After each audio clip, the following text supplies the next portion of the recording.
AMA series airs every Wednesday by 4 p.m. GMT plus 1. Showing only on Crypto TV Plus.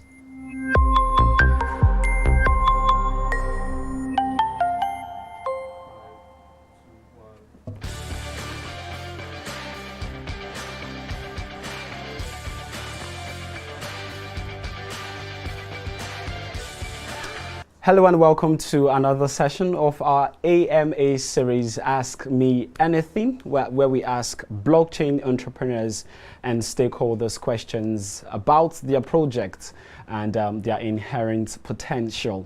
You're welcome to the program, but before I introduce you to our special guest on the program today, make sure you follow us across our social media channels at Crypto TV Plus. And if you're watching this program on YouTube, don't forget to hit the subscribe button. And if you're watching on Facebook, please share this video with your friends and let us all learn something new today about the blockchain technology. So here's a short video introduction of my guest on the program today. Our guest on today's AMA is Alex Romanov, the Chief Technical Officer and Tech Lead at Beam, a confidential and scalable cryptocurrency based on the Mimblewimble protocol. Alex is a manager with strong technological background and managerial skills. He has worked on many complex projects with large distributed teams. Our guest is fluent in English, Hebrew, and Russian. Okay, and on the program today, we are going to be discussing Beam's confidential DeFi ecosystem, right? And the inherent future potential among other things, all right? So, but before we go straight into the conversation with my guest, who is already seated and waiting for us, follow the Beam Africa on Twitter at Beam_Africa, and you can also check out the Beam global platform, which is Beam Privacy, and also feel free to check out Beam Africa as well on Telegram. Trust me, it's an amazing project, and I can't wait to find out more about this project. Hello, Alex, if you can hear me, thank you for joining me on the program. How are you doing today? Hi, thank you very much for having me. I'm great and eager to get started. All right, so let's just go straight into the conversation now. But before we uncover the Beam confidential DeFi ecosystem, everything about Beam basically, give us a little background story of when and how you started working with the blockchain technology. Well, actually, Beam was my first blockchain-related project. And before I started working on Beam back in February, March 2018, I did not have any relation or any experience with any other cryptocurrency or blockchain. In fact, and it's a little known fact, I didn't even own any other cryptocurrency before Beam. So Beam was actually the first cryptocurrency I actually owned, not even Bitcoin. So this is like true for most of the team, I think. Most of the team were new to this space, and we had to learn everything from scratch very quickly, which we did. And eventually we produced Beam, which I will tell you a lot about today. Okay, fantastic. It's actually interesting to know that Beam wasn't your first blockchain project or crypto project. You mentioned Beam before Bitcoin. Wow. Yes, that was true. Okay, fantastic. Now let's just go straight into the conversation. But before I ask you my first question here, don't forget that to be part of the conversation, just drop your questions in the comment section, all right, of the channel where you're watching this program from, and I will definitely pick up your questions there, to ask Alex. If you want to hear anything about Beam from Alex, he's here. All right, he's the Chief Technological Officer. So all the questions about Beam that you would like to know for yourself, just drop them in the comment section, and I'm going to pick it up and ask Alex. I have Alex on the program for about 1 hour or less, so he's not going anywhere. So Alex, my first question to you is, what is Beam basically, and how does Beam work? So Beam is a confidential cryptocurrency. Some of you may be using the term privacy coin. It's the same thing. And when we have started Beam back in 2018, our idea was to improve the concept of privacy on the blockchain. Now, we think that privacy is very important for many different reasons. It's a basic human right. It's very important in the financial world, of course. And when we saw what's happening at the blockchain space at the time, we were not really satisfied with the situation. There were, of course, several other privacy coins before us, the most notable of which are Monero and Zcash. However, both of them had a lot of problems and issues that we really wanted to resolve. So first of all, on Zcash at the time, most of the transactions were not confidential. Only a few of them were, and I think this is also the situation today. And Monero had a relatively small anonymity set. It improved later, but it's still not very large. But the biggest problem was that due to the fact that all of the encrypted data was added to the blockchain, the size of the blockchain increased significantly and was actually several times larger than Bitcoin with the same amount of transactions. And this, of course, is a problem for decentralization, because if you want to add a new node into the system, you have to download and process huge amount of data. So what Beam did is basically take a look at the relatively new protocol at the time called Mimblewimble. It's a very interesting protocol that was anonymously published in 2016. And just a white paper that was dropped somewhere, and the author was only known by the pseudonym. And until today, nobody knows who that is. So it's kind of like Satoshi in a way. And Mimblewimble proposed very interesting and very elegant solution to both of these problems together. So it suggested to structure the blockchain in a way that allows you to encrypt all the data, get rid of any identifying information such as addresses altogether. They are not even recorded in the blockchain. And at the same time, keep the size of the blockchain small. And this became possible due to the use of cryptography in a very creative way. And this white paper immediately attracted a lot of attention back in 2016 when it was published. And one of the mathematicians and cryptographers from Blockstream, Andrew Poelstra, did some research and published a separate paper basically validating this protocol, and we have decided to use it. At that time, there was one other project who worked on this protocol. They started much earlier than us. They started back in the end of 2016, but they didn't advance very far. So what we've done, we've taken this protocol, we have assembled a team. We have also raised some money.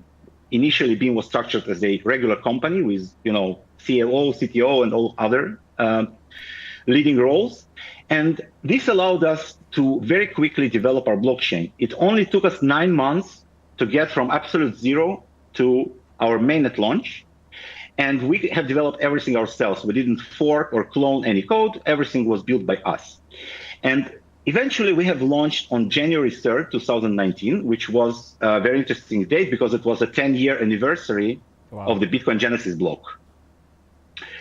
Yes, so that's how Beam actually started.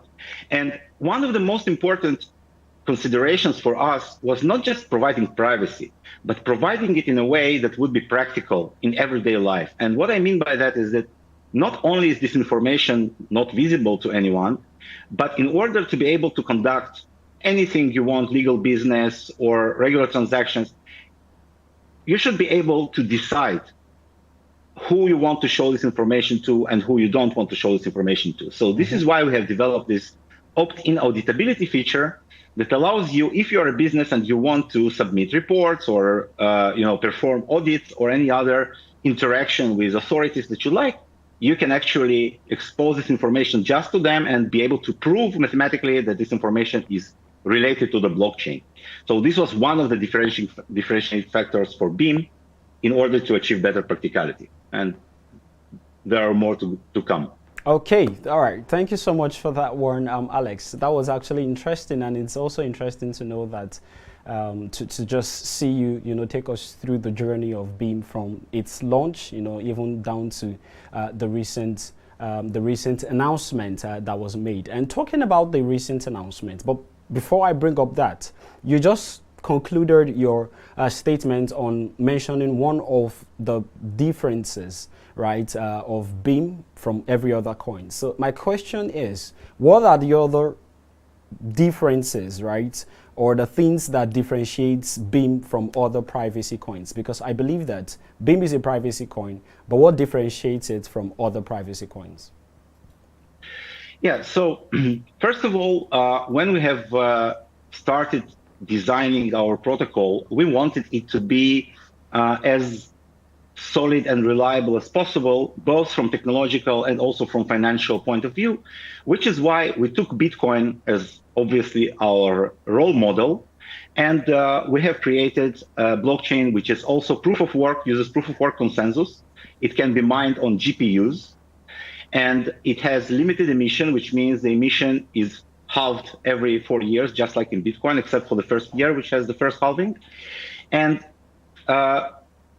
eventually the amount of coins is limited to some number. It's different from Bitcoin, but it's still a capped emission, which is just like Bitcoin works.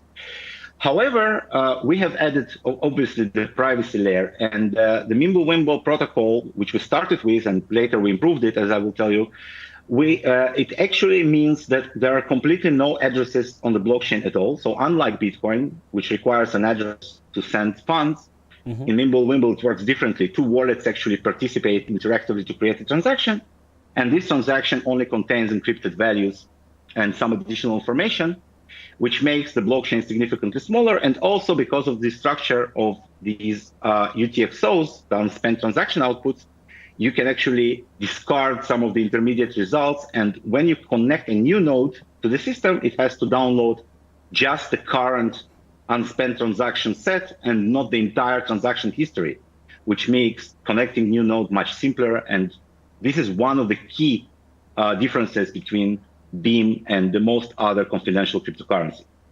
The other difference that we have worked very hard to achieve is usability. As you probably know, there are many difficulties when somebody starts using blockchain projects, no matter which one. There is a lot of new things you have to get adjusted to. And it was very important for us to allow as many people as possible to get access to this technology. So which is why we have developed very usable wallets, which are currently available for all platforms, Windows, Mac, Linux, iOS, and Android. And we will talk about these wallets later. Yes. And Beam currently has 1 minute block time, which is faster than Bitcoin. So in this regard, everything moves a little faster as well. And of course, decentralization. So it was very important for us to be as decentralized as possible, which is why starting from 2020, we have moved to the foundation, and we'll talk about that as well. We closed the company, and now Beam is governed by a nonprofit foundation, which has a separate board of directors not related to the previous company. And this is how it works today. Okay, all right, awesome. We are just we are just 14 minutes into the program, and I'm seeing loads of questions already coming in the comment section, especially from viewers on Facebook. I would like to say yes, I can see your questions coming in, and I will definitely take up your questions and ask Alex. But moving on, Alex, Beam, right? From what I know of, recently launched BeamX, which is bringing privacy to DeFi. Now, you've talked about privacy while you were explaining right there. So I just want to quickly ask you, why did you people make the decision to tilt towards decentralized finance, which is DeFi? So one of the reasons that we started looking at the DeFi projects is because I believe that the recent, hype, the recent boom of DeFi projects has a reason. So initially, when we look at some previous years, it was mostly about value, right? So there was differentiation between store of value like Bitcoin or means of exchange coins that have infinite emission.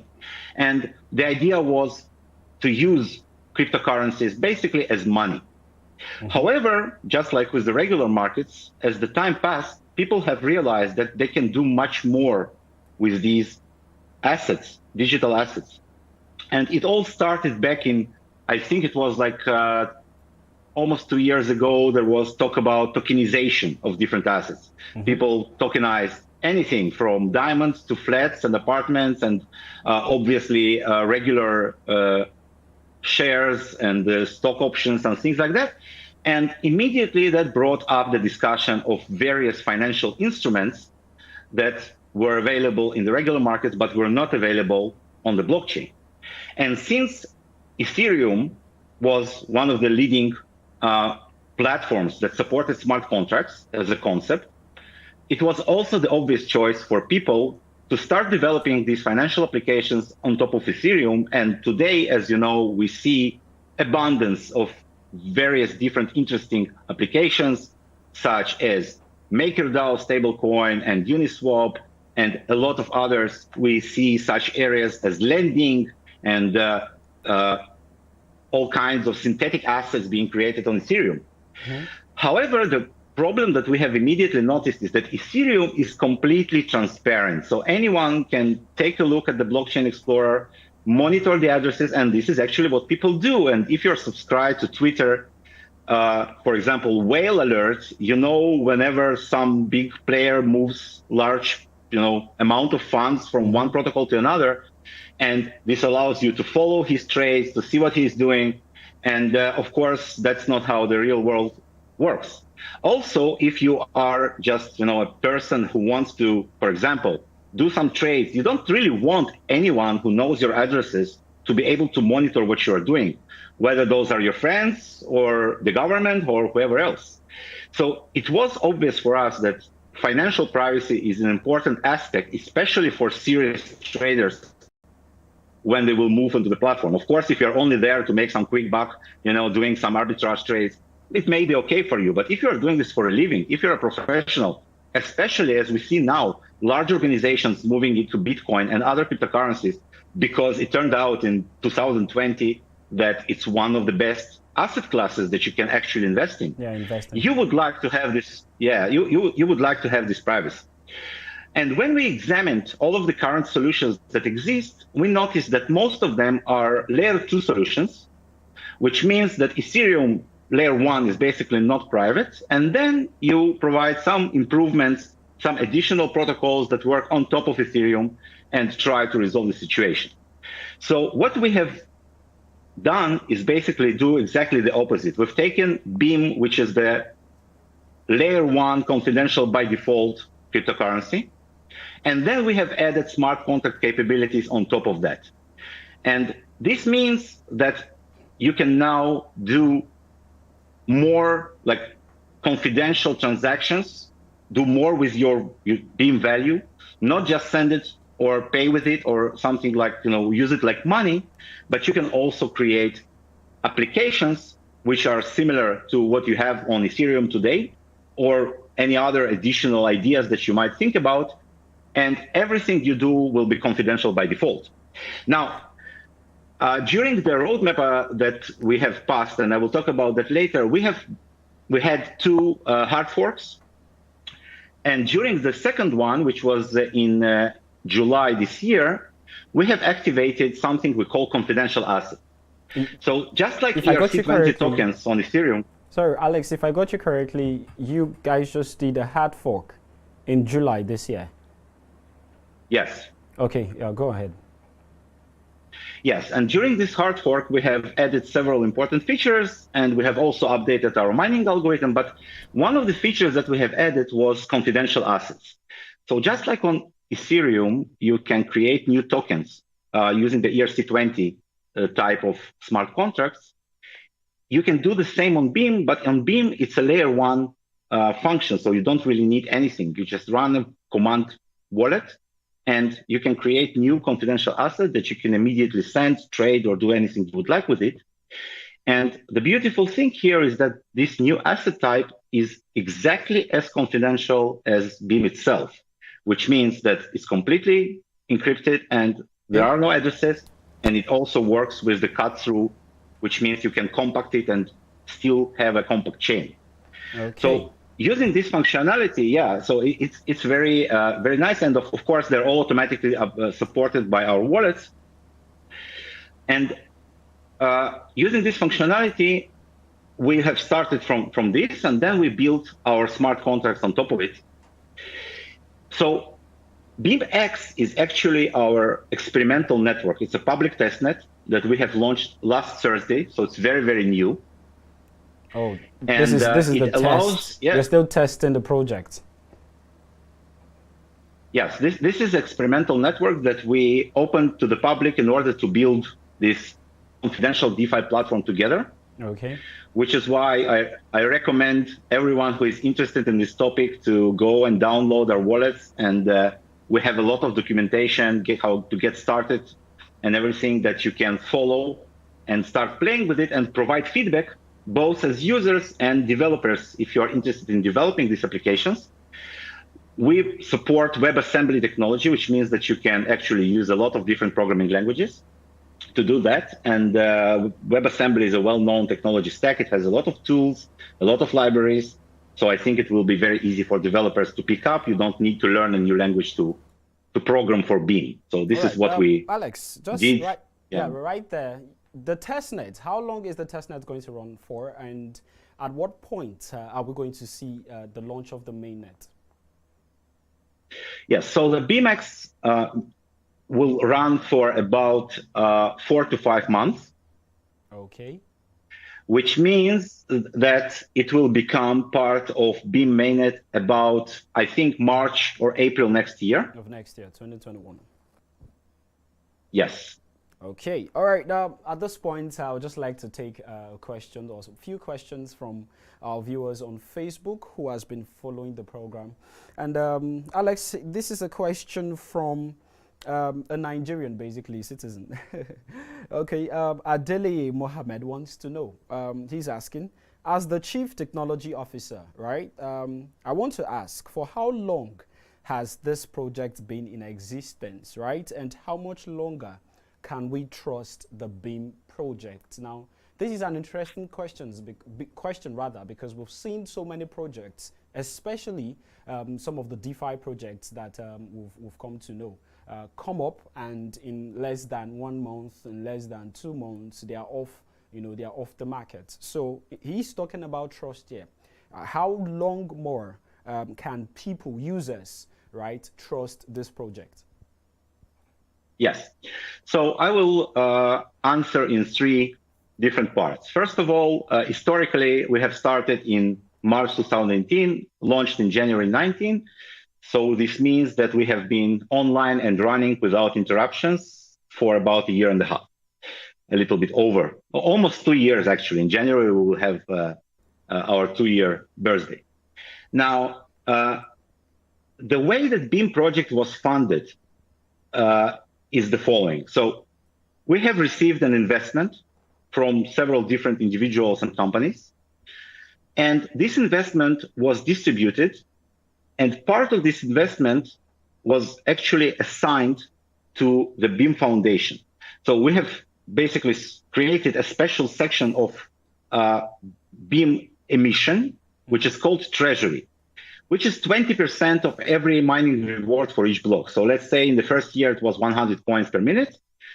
80 of these coins went to the miner and 20 to the treasury. Now, 1 year later, we had our first halving. So now it's 50 coins every minute, and 40 of them go to the miner and 10 go to the treasury. And out of this treasury, 20% is controlled by Beam Foundation. So when we closed the company in the beginning of 2020 and moved to the more decentralized and suitable for open source project foundation structure, the foundation currently controls all this treasury that is assigned to it. And Beam developers are paid from these funds, which means that there are, first of all, some amount of coins currently in the treasury. And this treasury is limited to 5 years, and every month a new portion is opened. And we started from 0, which the idea behind this allocation was that we create long-term engagement with this project and long-term incentive process, so that everyone who is participating, developers and the foundation, and of course the original investors, are interested in long-term, like at least 5 years, they will receive these rewards in treasury beams. And this way, we are basically, at least for 5 years, we will have some funding. Of course, the amount of this funding depends on the price of Beam, but right now, most of the, so for example, I myself, I don't get any salary anymore after the company was closed. So I'm kind of participating in this project as a volunteer. And of course, I have the original beams that I received from the treasury, and I will keep receiving them for the next 5 years. So for the next 5 years, we have this incentive plan. Okay. What will happen after the 5 years are over? This is basically the same situation in which some older projects that have the same strategy, like Zcash, for example, find themselves. And it's a good question. One of the things we're actively doing is building community of developers around the project. And of course, the interest in this project depends on its success as well. Everybody wants to be part of something successful. Yes. So we are working very hard to, build something very nice and interesting to participate in. And one of the things that this Beam confidential DeFi platform achieves is allows more people to contribute to Beam, not just to the core, but also to develop smart contracts on top of Beam, applications, and other ecosystem components. To basically interact with the project. Exactly. All right, exactly. Interesting. One last. Okay. One last point. Most of the DeFi projects that disappear after a month, they do it, by some kind of exit scam or a rug pull or something like this. So in Beam, the team incentive is structured that we have absolutely no profit from doing this. We can actually, profit much more by building Beam to be as successful as possible. If we stop now, we will basically gain nothing personally from this. Okay. All right. Thank you so much, Alex. It's actually been an interesting conversation here with you. And before we just go on this break, there are loads of questions for you, Alex. I don't know if you can find the comment section. Loads of questions. A viewer on Facebook dropped an interesting question around regulation and how you are affected, or you guys at Beam are affected about regulations, especially countries, right, that oppose the idea of privacy coins. But before I ask you that question, let me just get your reaction on the challenges of interoperability among cryptocurrencies. I understand, right, that this is actually a big problem. There seems to be a disconnect, right? And how important is it that this disconnect among crypto projects is solved? Yes, so interoperability of blockchains is a very, very old topic, and it has been discussed for many years. And what we're seeing right now is actually a very strong trend. I think it's one of the strongest trends we currently see in the world of blockchains, is that everyone really wants to connect with everyone else. And I think one of the best examples of this is wrapped Bitcoin on Ethereum. So people have Bitcoin, which is great, and they say, okay, I have all this Bitcoin, but I want to trade. How do I do that? I cannot. And wrapped Bitcoin is a centralized solution for this problem. They can now have their Bitcoin represented as ERC20 tokens on Ethereum, and then they can now participate in the DeFi ecosystem on Ethereum using these tokens. Another great example is the recent prominence and success of Polkadot, which is basically the project that built around the idea of interoperability. In Polkadot, you have a lot of, it's called parachains, basically side chains that can interact together if they're built using these Polkadot components.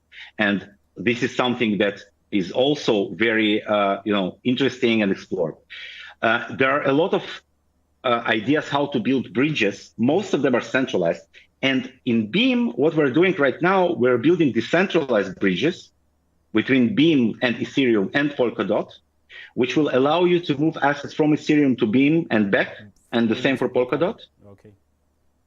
In a completely decentralized way. So for example, if you have some ERC20 token, let's say you have DAI, and you want to trade in confidential way on Beam, you will be able to lock your DAI in a contract on Ethereum, and then automatically in a decentralized way, they will be appear represented as wrapped assets on Beam chain assigned to you, and now you can trade confidentially. And if you want to, you can move it back and sell it on Ethereum.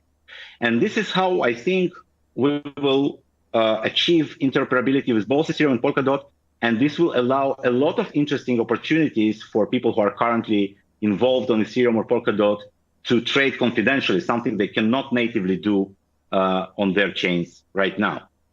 So I think so. To sum it up, I think that interoperability is happening. There will be more and more projects that connect to each other in the future.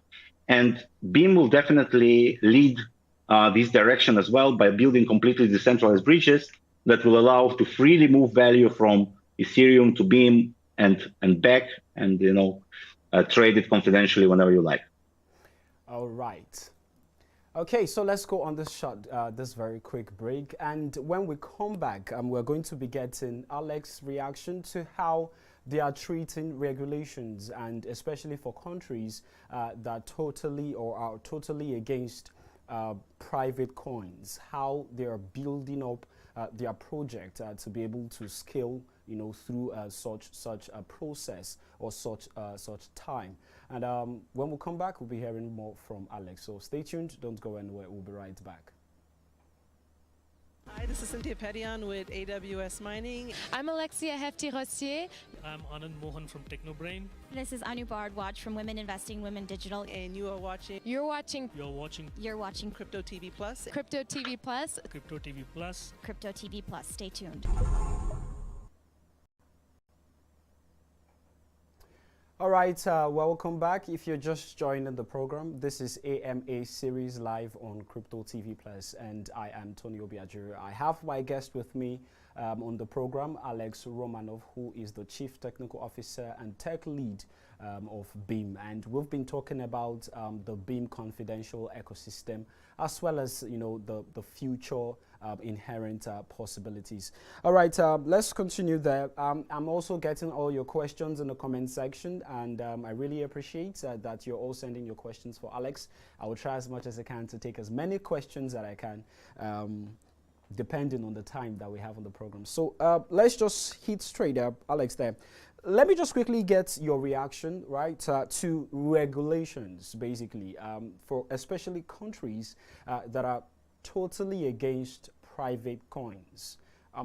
What are the strategies that you people are employing right there, Beam, to be able to scale through such times if it comes, and when it comes? Yeah, so first of all, it's a great question. It's something that we have been working with for basically the entire time that our project has been live. And there are actually a lot of interesting developments in the field of regulation quite recently. So when we have started, I think Japan totally banned all privacy coins, and there were several other countries that were considering it.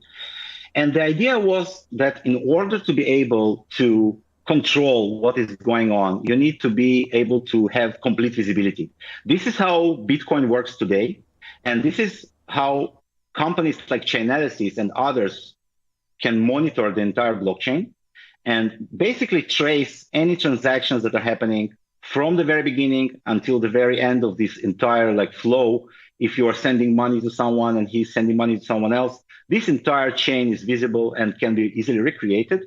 And of course, you can do analysis on the graph that is created. You can correlate between people who is paying whom and for what. And this is something that the regulation took as this first iteration that was taken for granted, that this transparency can be used for monitoring either AML regulations or any other type of regulations. And of course, privacy coins interfered with that. So at the time, at the beginning, we went to one of the big four companies, and we have sat down with the accountants and the bankers and people who work with them in order to understand how we can build Beam as practical confidential cryptocurrency that will be actually working with regulations whenever this is required by the person who is using Beam. And as I said, we have developed this opt-in auditability. So if you want to disclose the information about your transactions on the blockchain, you can do that. But at the time, it was considered not to be enough because everybody was used to a complete transparency of Bitcoin. And that, of course, was not possible on a confidential chain. And with time, what happened is that these two worlds of privacy coins and regulation actually started moving a little bit closer to each other, because people realize that want and need for privacy is not about breaking the law. It's not about, doing some evil things. It's about having basically, your financial privacy just like you want and you have it in the regular world. Nobody would like to broadcast his bank account every few minutes on Twitter. Yes. And no organization would like to allow its competitors to easily see which suppliers they're paying and how much they pay their top employees and everything else. So whenever the blockchain technology, and it was after 2017 when everything is exploded, and then in 2018, we saw more and more adoption. And now in 2020, I think it's very obvious that serious and large organizations are becoming involved more and more in Bitcoin. So this of the technology and crypto. Exactly, and so these organizations, as you can imagine, they pay taxes, and at some point they will come to their respective authorities and say, listen, I trade Bitcoin, or I trade Ethereum, or I trade DAI. I would like to have my privacy, and I will report my income or my earnings, whatever I need, to you, but I don't want to broadcast it to the world. Which is why I think slowly the regulation will adapt to this new reality. And even at the beginning, we were worried somebody will, ban, entirely all the privacy coins. And even recently, we saw some delistings from some organizations. The reason for this delisting is because the local regulation where these companies are registered is still not there. It's not flexible enough. And these organizations have to decide between keeping the privacy coins or being compliant with the local regulation. I think it's a moving target. I think it's a process that's happening. Okay. And I think in a few years, we will see two things. We will see, first of all, much more serious trading happening on the blockchain because it's convenient, because it has a lot of advantages. And also we will see regulation moving forward to adapt to this new reality and understanding that privacy is not something bad. Privacy is actually something good, something that people need to be able to trade on blockchain. And I think it will happen within several years. All right. Now let's talk about the tech makeup of Beam. Basically, you are the chief technological officer here, and I'm just going to ask you a quick question here. What is the current market price, right, of Beam, and how many transactions per second, right, does Beam support? Yes, so Beam currently supports about 17 transactions per second, which is roughly the same number as Ethereum today, Ethereum 1. We now have Ethereum 2.0. Yes, and it's going to be a long and fascinating story, I think, to follow, definitely. We're all holding fingers. And currently, the market price, I think, is something like 32 or 33 cents per Beam. Per Beam. Yes. So there are several factors that contribute to this market price. First of all, Beam is a proof of work coin. And proof of work coin is mined from zero. So at first, it's not like an ICO project when you create some amount of coins and then you sell them.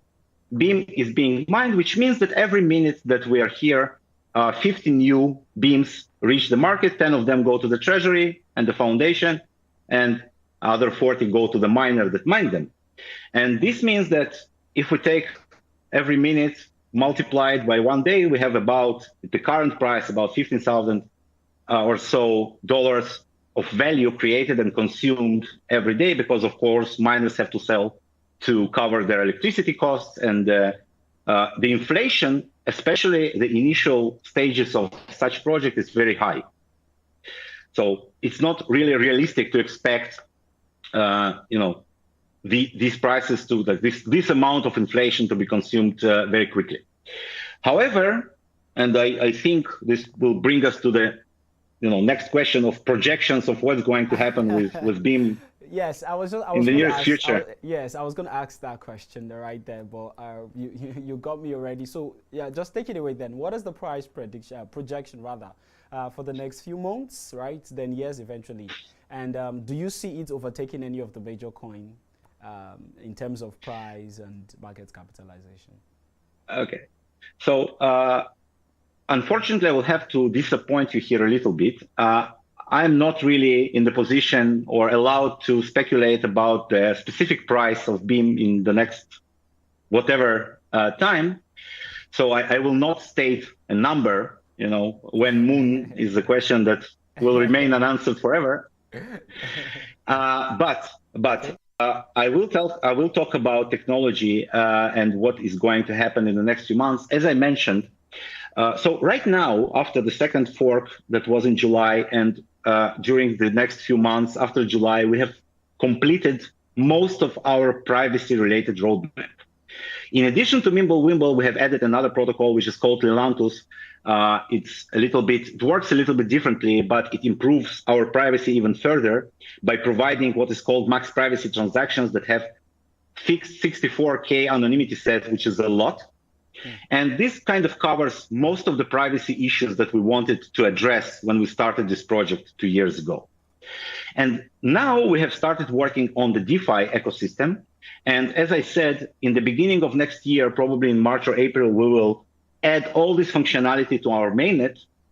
And one of the most important results of this fork will be ability to create such important applications as, for example, confidential stablecoin.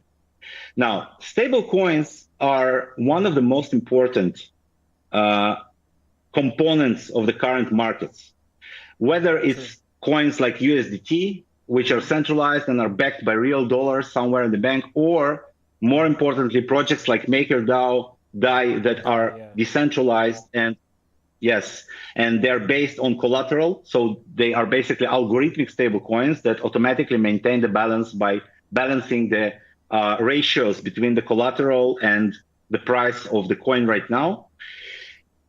All of these stable coins have been showing unbelievable results in terms of adoption and use. And it actually, right now, this is like one of the most important factors that allow people to invest in these markets. The fact that you have a stable coin you can run to and something you can actually balance because of the volatility, and you can control this volatility now. Previously, it was not possible to control the volatility. Everything was moving around and you never knew where you stand. And the problem with these stable coins is that all of them are either on Ethereum or other chains, and they're traceable. And if you have a confidential stable coin on Beam, you can actually achieve both combination of stability and privacy. And I think this is going to be one of the major changing factors in the beginning of next year. Now, when we talk about this ecosystem, of course, it doesn't exist, in a standalone way. You have all of these applications.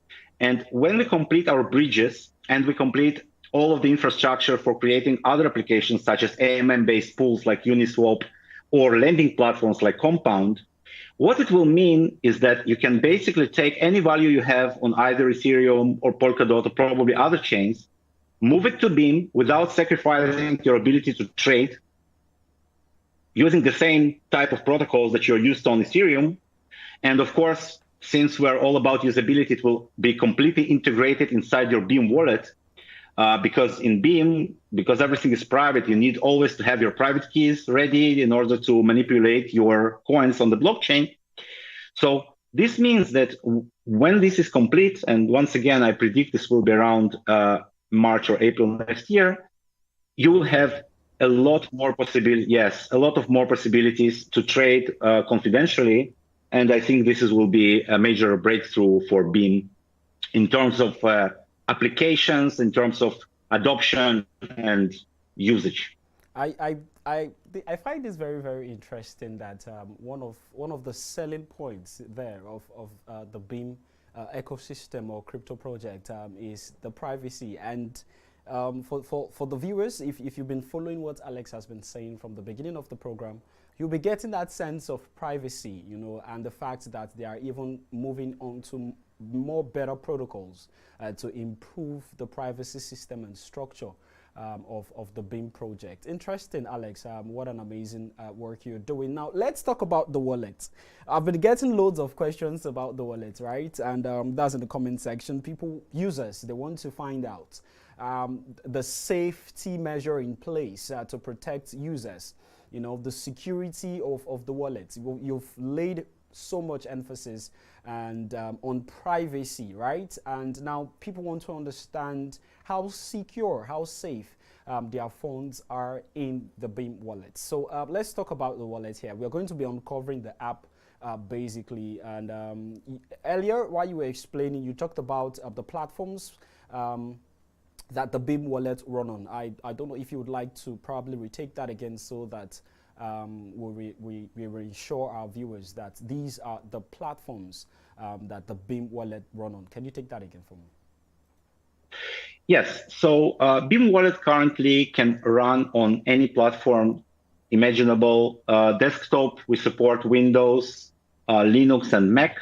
And mobile, we have both iOS and Android applications that you can download today from the appropriate app stores. And all the downloads for the desktop are available on our website. Now, when we have started developing these wallets, we have first focused on the applications. Unlike, for example, MetaMask, which is one of the most important wallets for Ethereum, which is available as extension, Chrome extension, or other browser extension, we have started with just plain hardcore applications because of the security issues. So when you go on the web today, when we're talking about, for example, trading, like any project on Ethereum that you have, let's say Uniswap or any other operation that you're doing, usually it works like this. You go into the website and you have to connect your MetaMask wallet. You do that, you allow the access from the MetaMask wallet to this website using the protocol that they have implemented internally. And now you can perform certain trades.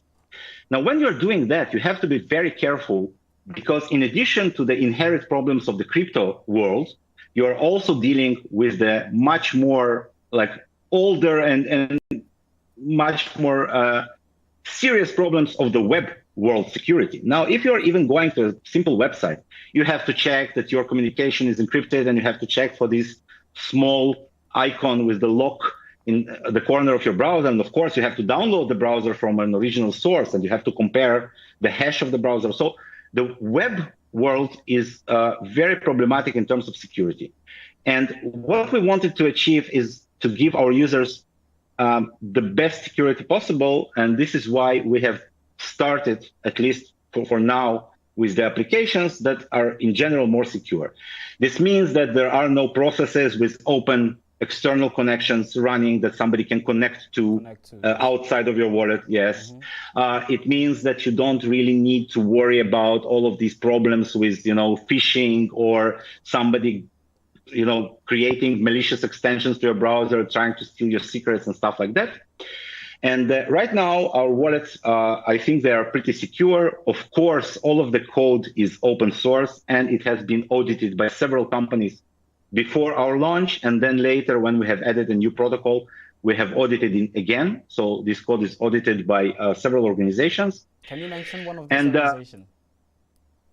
Yes, of course. Before we launched, we went to 3 separate auditors. One of them is List Authority, the other one is Kudelski Security, and the third one is called SmartDeck, which is based in Moscow, and we're working with them right now also on the auditing of the smart contracts that we're creating for the new platform BeamX. Okay, interesting. Let me just take one question here from the comment section. This question is coming from Tammy Cruz.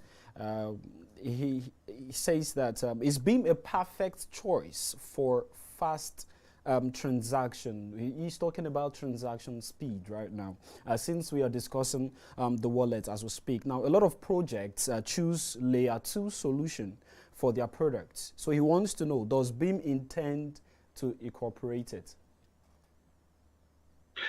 Yeah, so first of all, there are several different approaches to speed in the blockchain world. On the layer 1, it's the choice of the consensus algorithm. since Beam has a proof of work consensus, obviously it cannot achieve speeds of thousands of transactions per second because all of the nodes need to basically perform the proof of work and then agree on the results. It takes time. If you want really fast network on layer one, you probably go with something more permissioned, like PBFT, practical Byzantine fault tolerant, or other consensus algorithms. But the problem with these algorithms is that they require specific agreement of other nodes to connect you. So you cannot just download the node like you can in Beam and start running. You need to have some kind of interaction with other nodes in order to be let into this system. Now, as a layer 2 solutions, there are several different interesting approaches, starting from the Lightning Network, which is like direct payment channels, which we also have in Beam, by the way. And also, there are currently very, very popular and interesting solutions for Ethereum, which are called rollups. We have several kinds of rollups. We have zero-knowledge rollups and optimistic rollups. And the idea is that we have some kind of centralized entry point into the system that takes a lot of transactions together and then provides one succinct proof of all of the operations and all of the modifications that these transactions do together, and then kind of rolls this up onto the chain as one big transaction. And of course, these kinds of solutions are also possible on Beam and can be implemented in the future. However, I personally believe that the solution that will eventually prevail is the solution of sidechains. For example, there are a lot of projects today that develop very, very quick sidechains. And if you really need speed, even without centralization, you can just have a bridge between Beam and this fast network. You can move your assets there, you can trade quickly and then move it back so that like basically you can avoid these problems. However, there are also several interesting improvements that we have been investigating recently. One of them is called GhostDAG. GhostDAG is a protocol that replaces the blockchain, which is basically a series of blocks, with a more interesting and complex structure.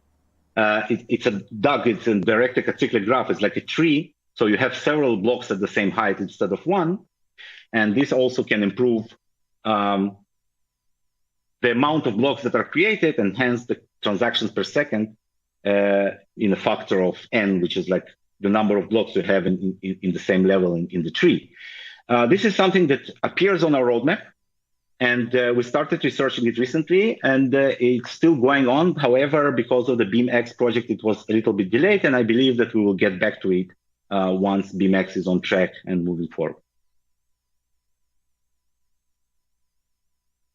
I hope I answered that question. Great, you did great right there, and I believe that that question has been answered. We are going to be taking a breather right now, and just to relax nerves. It's been learning. I actually feel like, Alex, you would make a good lecturer in any of the state universities. Interesting to see how you've been taking us through that. It's just like I'm in a class, and taking notes. And all that. Thank you so much. So we're going to be taking a breather right now, and we'll go on a short break. And when we come back, we're going to be bringing you the concluding parts of the program, as we've spent quite a lot of time on the program. And thank you so much, Alex. We'll be right back after this break to take Alex for the last lap. That's what I like to call it. So stay tuned. Our guest on today's AMA is Alex Romanov, the Chief Technical Officer and Tech Lead at Beam, a confidential and scalable cryptocurrency based on the Mimblewimble protocol. Alex is a manager with strong technological background and managerial skills. He has worked on many complex projects with large distributed teams. Our guest is fluent in English, Hebrew, and Russian. All right, you're welcome back. Alex, in that introduction, I understand that you speak 3 languages. Am I correct? Yes. Interesting. How did you come about learning all these languages? It's very simple. What you have to do is you have to be born in former USSR in 1977. And then in the 1991, you move to Israel, where you learn Hebrew. In USSR, you speak Russian. Then you move to Israel, you learn Hebrew, and then in the middle, you also learn English in order to be able to communicate with, other people. Is there another word in that any of the languages you speak for blockchain technology? No, it's everywhere. It's blockchain. It's You just say blockchain in any language. All right, Alexa, let's just take two more questions before I let you go Sure. off the program. Thelma, one of the viewers on Facebook, is asking about the Beam Ambassador program. He wants to know about this program. Who are those that qualify for, like, what does it take to participate in the Beam Ambassador program? Yeah. So in Beam, we have, in general, very large and interesting community, which mostly is on Telegram, some of it on Discord, and of course there are also like Twitter, YouTube, and some other places. And these communities, there is one big, large international community, and we also have local communities. And we have an Africa community, which is very active, and you can join it at any time. And for each such community, we have an ambassador who is representing Beam in their country, organizing all kinds of meetups and AMAs and discussions, and in general moving forward our goals and our ideas in that country. So if you want to become Beam ambassador, you need to just contact through one of our communities a guy whose name is Angus Sullivan, who is head of communities, and he is actually responsible for all the ambassador, the organization, and everything. And you just sign up, and you become a ambassador in your place wherever you live. Oh, very simple. Fantastic. So you've heard that from Alex himself. If you would like to be part of the ambassadorship program, you know what to do. Don't forget that you can join the Beam Telegram channel. The link is going to be dropped basically in the comment section, so you can just slide into the group and see or find out more about the Beam ecosystem or confidential ecosystem.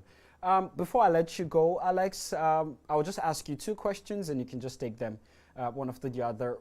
The first question is, what is the transaction fee like on Beam, and what would you like to leave our viewers with? Okay, so transaction fees on Beam currently are very, very, very low. There is like one Beam is like 100 million gross. Gross is the smallest unit of Beam, and it's named after a cryptographer, Jens Gross. So right now, I think the default minimum default transaction is like something between 100 and 1,000 gross, which is like 4 or 5 zeros, yes, of a Beam. So it's very, very tiny. It's basically a fraction of a cent, almost non-existent. Right now, we're adding new functionalities such as creation of confidential assets or contracts, which will be a little bit more, but still it's very, very low compared to Ethereum, where you can pay like $40 or $50 for a single transaction. And moving to the second portion of this question. So we have been talking for about an hour. Exactly. And yes, and I know, I cannot take all the time in the world, but I always feel that there is so much more that you can talk about in Beam because of two reasons. First of all, the team is very active. We have been developing like crazy. For example, in 2019, we had over 62 releases, which means more than one release per week. And we're not talking about web applications. We're talking about mobile and desktop applications. So a lot of activity is happening.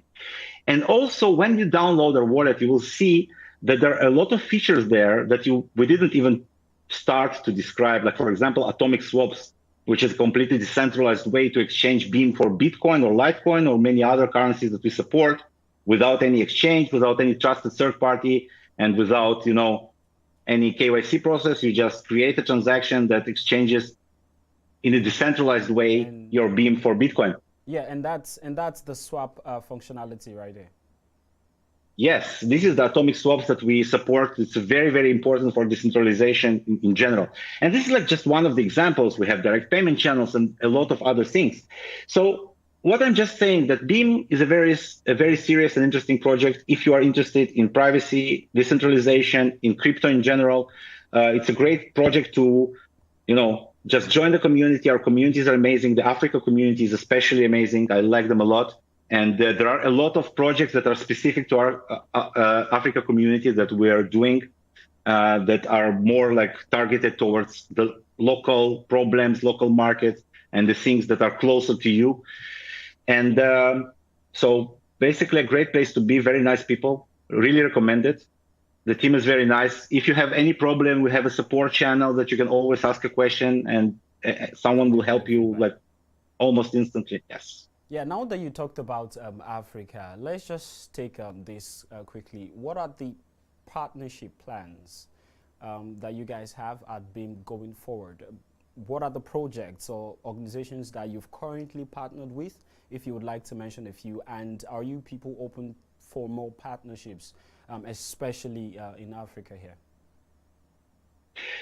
Yes. So most of the current partnerships are related to other crypto projects that kind of, you can collaborate with. And what we're looking for right now is more application partnership. So since we're adding a new platform functionality and we are at very early stages, we can basically influence what we're adding and when. And for example, if somebody wants some specific functionality, we can add it earlier or later, or there is a lot of flexibility here. And I think that especially in Africa, everywhere, but the issue of privacy is very important. The issue of decentralization is very important. And using our new platform, you can build amazing things. And I think very soon we will unveil, we had this Africa challenge recently on in Beam Africa community, where people suggested projects that they would like to see integrated into Beam. Okay. And yes, and I think that in coming weeks, we will share the outcome of that challenge. A lot of people submitted their ideas, and we will have this community voting, like what is the best idea that we would like to start with. But all of these ideas will be represented. There are a lot of things you can do with privacy, decentralization, and other problems. For example, whether it's about news and about fake news and about reputation process, or whether it's about monitoring some, I don't know, events that are happening or anything else. There are a lot of different ideas that can really benefit from privacy and decentralization. So Africa for us is a very important market. There is a lot of activity there, a lot of potential, a lot of interesting things. So when we talk about partnerships today, we really welcome anyone who has an idea or wants to build something that involves blockchain to come to us, to sit down with us. We will invest our time in listening to all of these ideas and try to help and establish some process around that. It's very important for our adoption, and I think it also does a lot of good for the world in general and for Africa in particular. All right, thank you so much, Alex Romanov, for joining me on the program today to discuss Beam, basically the Beam Confidential ecosystem. It's been an interesting conversation with you, and at this point, we've come to the end of the program. If you'd like to learn more about the Beam ecosystem, you can always reach out to Beam on social media or across their social media platforms. On Twitter, especially Beam Privacy, and you can check out their Telegram channel, the African Telegram channel, Beam Africa, and just to learn more about this project. Thank you so much, Alex. I look forward to seeing you some other time. Thank you very much for having me. It was excellent. Thank you. Okay, great. Don't forget to visit our website, www.cryptotvplus.com, for more information, for more news updates and market analysis. You can also follow us at Crypto TV Plus across our social media platforms to stay updated on our daily programs. This coming Friday, we are going to be having another thrilling session of the Crypto Roast. You know what happens during Crypto Roast? SON and Offere will be joining you right here, 9 p.m. West African time, GMT +1 Easter time. So make sure that you stay tuned to our program on Fridays, and Just come and laugh away. If you'll be having issues that day, that's the best program, you know, to laugh away your pains, basically. And I'm sure that you're all bullish about the market. You can see what's happening with the price of Bitcoin and, you know, some of the altcoins in the markets. Don't forget to trade safely. That's very, very important, so you don't get your hands burnt. My name is Tony Obiajiri. Until I come your way next time, stay blessed, keep trading, and make sure you take profits. Have you heard of the first crypto comedy show in Africa? Now you've heard. Where you get updated, educated, and entertained On everything blockchain and fintech. Don't forget to follow us on all our social media platforms at Crypto TV Plus. Do not miss Crypto Roast every Friday, showing on Crypto TV Plus.